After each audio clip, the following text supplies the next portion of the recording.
Halo semuanya anak-anak. Hai. Bagaimana kabarnya hari ini? Alhamdulillah luar biasa. Nah, baik, sebelum kita memulai kegiatan belajar mengajar kita, ada baiknya kita berdoa terlebih dahulu yang dipimpin oleh Ibu. Silakan. Sebelum melakukan pelajaran hari ini, alangkah baiknya kita berdoa terlebih dahulu agar guru dilancarkan dan semuanya dilancarkan.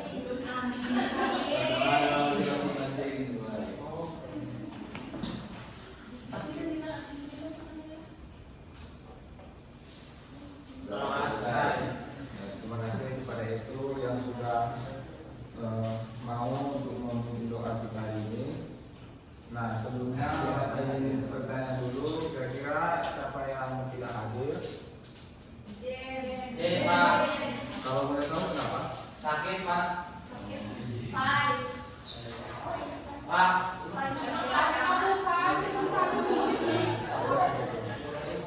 Oke, kali ini kita akan membahas tentang komponen-komponen peta.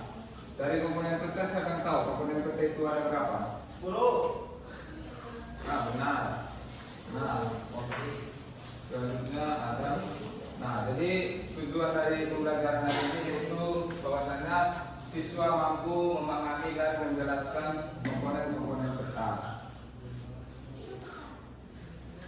Nah, di sini ada peta, yaitu peta administrasi kabupaten Boyolali. Nah, komponen itu yang pertama ada judul peta, yang kedua ada orientasi, yang ketiga ada skala, yang keempat ada legenda, yang kelima ada insert peta, yang keenam ada sumber, yang ketujuh ada pembuatan peta, yang kedelapan ada tanggal pembuatan peta, yang ke-9 ada garis tepi, dan yang ke-10 ada garis astronomi.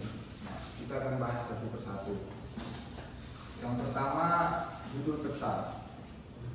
Judul peta, jadi judul peta adalah untuk menggambarkan isi dan bentuk peta. Jadi misalnya ketika kita membuat peta atau suatu peta, misalnya kita ingin membuat peta administrasi, berarti judul yang harus ditulis itu peta administrasi. Ataupun misalnya kita membuat peta persebaran pariwisata di Kota Tasikmalaya. Jadi judul peta yang harus ditulis adalah peta persebaran Kota Tasikmalaya. Nah, dan judul peta ini biasanya ditulis dalam huruf kapital. Jadi tidak sembarangan juga ketika menuliskan judul peta. Nah, nah di sini ada garis tepi. Nah, garis tepi ini adalah garis yang terletak di bagian luar peta atau garis yang bagian luar frame peta gitu. Nah, apa sih tujuannya atau fungsi dari garis tepi ini? Jadi garis tepi ini bertujuan sebenarnya untuk merapikan peta, biar peta itu terlihat lebih rapi. Kan kita tahu kalau misalnya si pembaca peta gitu atau orang awam, biasanya kan yang diperhatikan visualisasi, terus apa isinya gitu. Jadi garis tepi ini dapat membuat kerapian peta juga untuk menarikan peta gitu. Jadi lebih kepada visualisasinya. Nah, next. Nah, di sini ada garis koordinat atau astronomi ya. Bahwasanya garis astronomi atau koordinat ini biasanya menunjukkan suatu lokasi atau suatu tempat yang memang absolut gitu atau tepat dan memang pasti. Nah, biasanya garis astronomis ini kalau dalam peta itu ada namanya garis koordinat geografis atau UTM. Nah, geografis ini memiliki satuan gitu. Satuan itu degree unit second atau derajat menit detik. Itu satuan untuk koordinat geografis. Ada juga koordinat UTM atau universal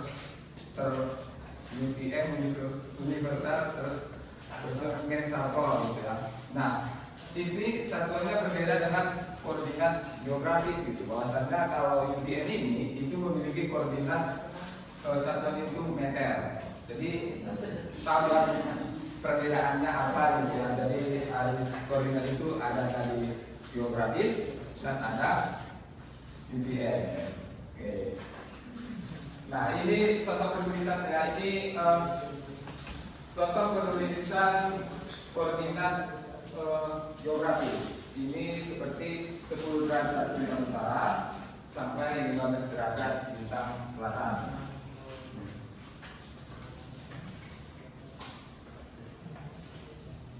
Nah, selanjutnya ada orientasi.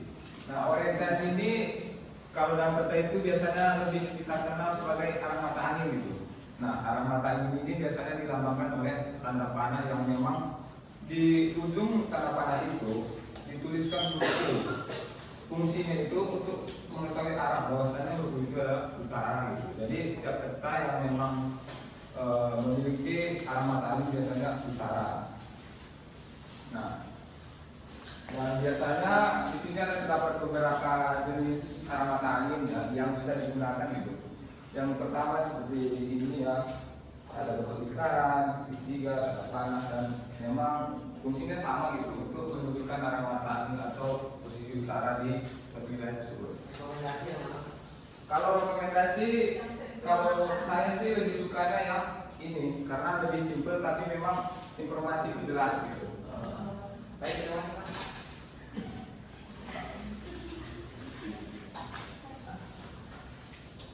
Nah, selanjutnya ada skala.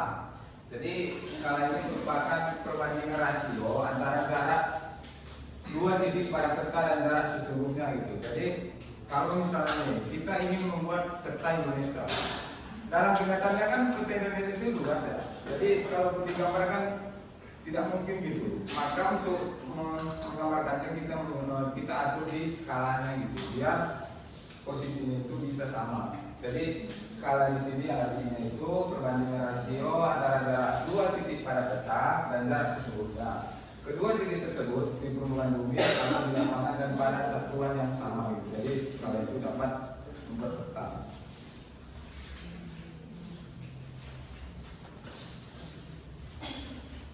Nah, selanjutnya ada jenis-jenis skala ya. Bahwasanya yang pertama itu ada skala angka. Nah, skala angka ini biasanya ditunjukkan dalam angka gitu. Contohnya 1 berbanding 500.000. Nah, untuk membaca skala ini misalnya contohnya ada 1 berbanding 500.000. Berarti cara pembacaan itu 1 cm pada peta mewakili 500.000 cm di lapangan gitu. Ini untuk membaca skala gitu biar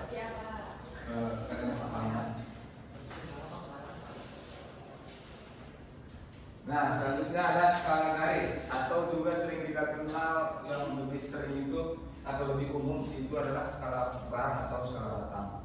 Nah, skala ini biasanya ditunjukkan dengan garis lurus yang dibagi dalam beberapa ruas dan ruas itu sudah ada satuan-satuannya gitu. Kalau yang ini tuh per sentimeter sampai 2 cm sampai 4 cm.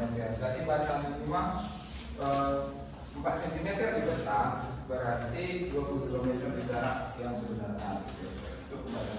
Nah, selanjutnya ada skala verbal.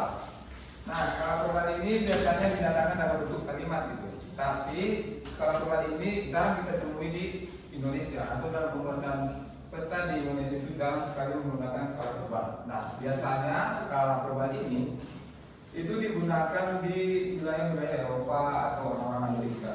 Nah, contohnya itu misalnya 1 inch to 1 mile atau 1 inci pada peta menyatakan jarak 1 mil di lapangan.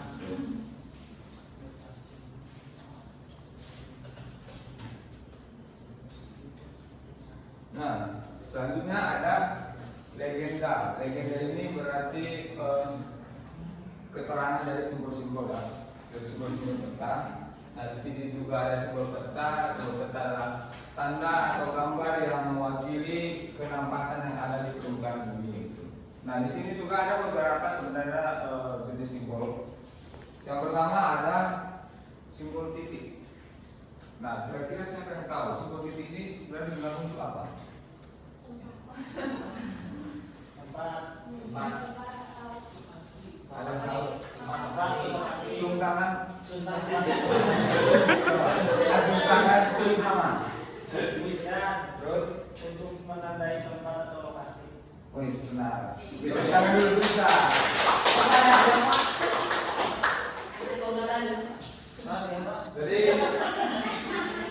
Jadi benar ya apa yang dikatakan oleh Tristan gitu ya, bahwasanya simbol titik ini digunakan untuk menyanyikan tempat atau data posisional. Nah, bentuk ini bisa dilihat. Misalnya untuk simbol ibu kota negara itu biasanya berbentuk persegi dan berwarna merah. Misalnya gunung api berapi aktif itu bentuknya segitiga dan berwarna merah. Ada juga gunung api tidak aktif. Nah, ini biasanya segitiga berwarna hitam. Nah, bisa dilihat di sini ada pelabuhan, bandar udara, kecamatan, kota, kabupaten atau kota.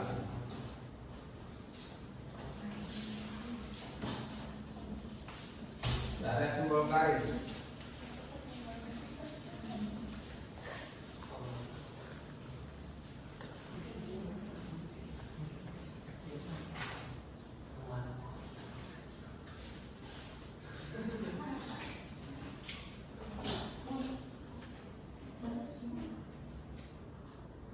Nah, di sini ada simbol garis ya, bahwasanya simbol garis ini sering sekali digunakan di dalam pembuatan peta dan menjadi salah satu simbol yang penting gitu.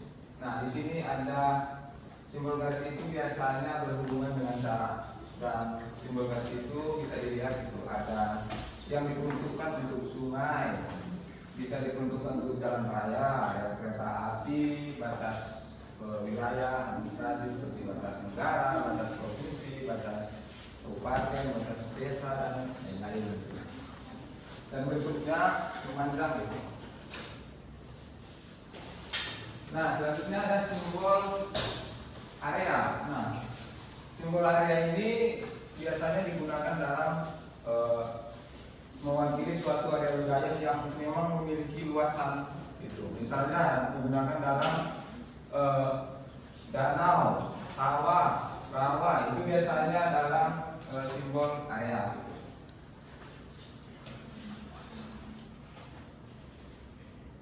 Nah, selanjutnya ada insert peta, bahwasanya insert peta ini menunjukkan kedudukan daerah yang dipetakan terhadap daerah sekitarnya yang berfungsi untuk menjelaskan antar wilayah pada peta utama dengan wilayah lain di sekelilingnya. Gitu. Misalnya di sini ada Kabupaten Boyolali. Jadi untuk melihat insert ya, bahwa untuk mengetahui gitu Kabupaten Boyolali itu maka posisinya dibuat peta Pulau Jawa gitu, agar wilayah sekitar Boyolali itu dapat dilihat. Gitu. Nah, selanjutnya adalah sumber data dan tahun peta ya. Di sini ada sumber peta, bahwa saya menunjukkan sumber data yang dipakai dalam pembuatan peta itu sendiri. Nah, biasanya ini bisa sumber langsung observasi seperti survei atau bisa bisa didapatkan di website seperti Lalu Portal atau website lainnya. Dan di sini ada tahun pembuatan peta ya. Tahun pembuatan peta ini biasanya dapat membantu membaca peta untuk mengetahui kapan peta itu dibuat, karena waktu itu sangat berpengaruh kepada keakuratan peta.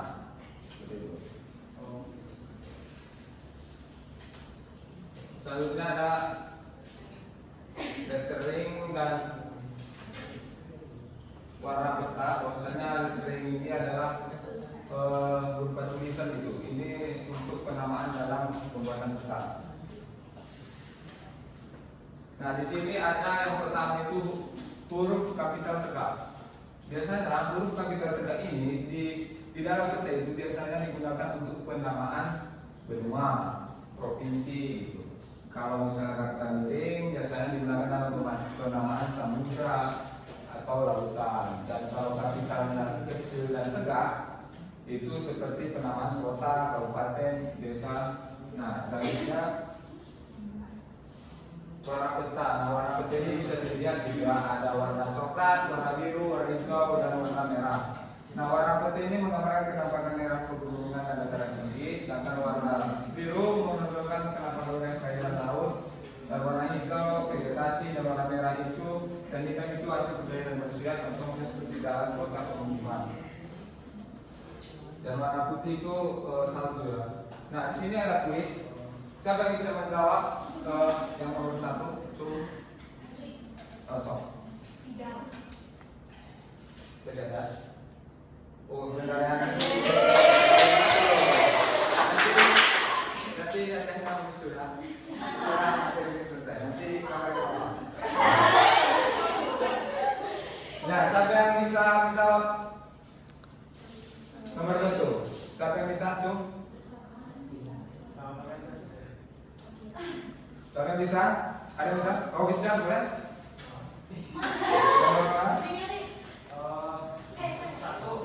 Nomor 1. Nah, lihat benar tepuk tangan tulisnya.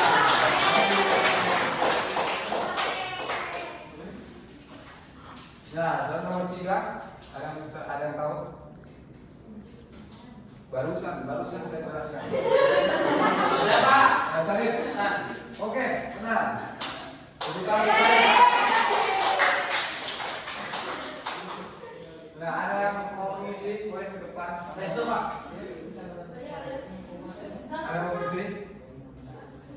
Ada yang mau mengisi nomor saat itu grup apa gitu? Ada yang mau mengisi?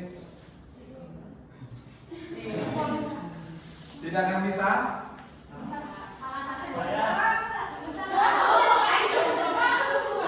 Kalau salah nggak apa-apa. Nggak apa-apa, salah.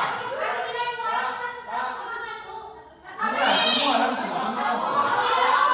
Sabar.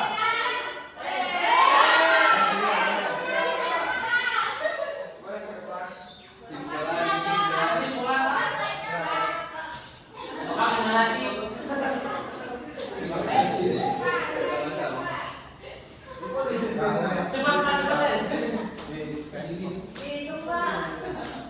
Satu.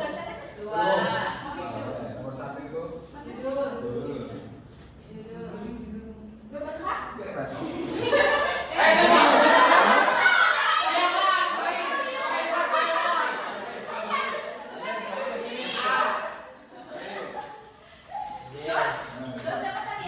Ada nanti.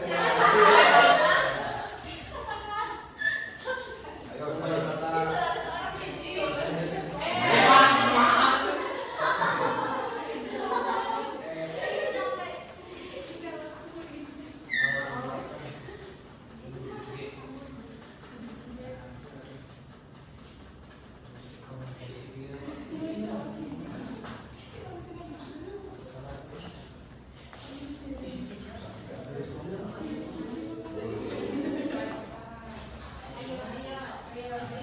detik.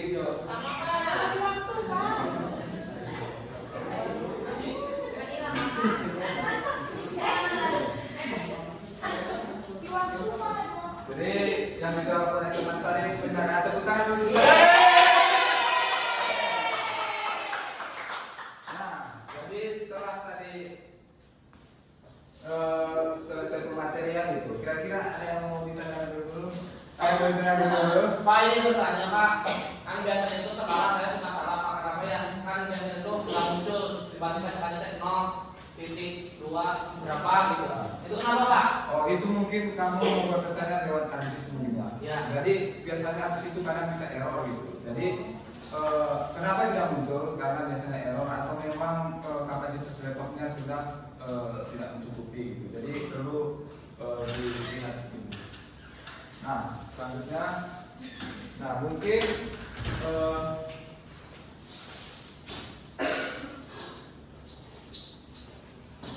dicukupkan untuk materi kali ini. Bahwasannya dapat ditarik kesimpulan peta memiliki beberapa komponen seperti judul, orientasi, skala, legenda, insert, sumber pembuatan peta, tanda pembuatan peta, garis peti, dan garis astronomis. Mungkin sekian untuk materi kita hari ini. Saya ucapkan terima kasih atas anak-anak yang sudah berpartisipasi dalam mengikuti materi hari ini. Saya ucapkan terima kasih semua. Selamat pagi.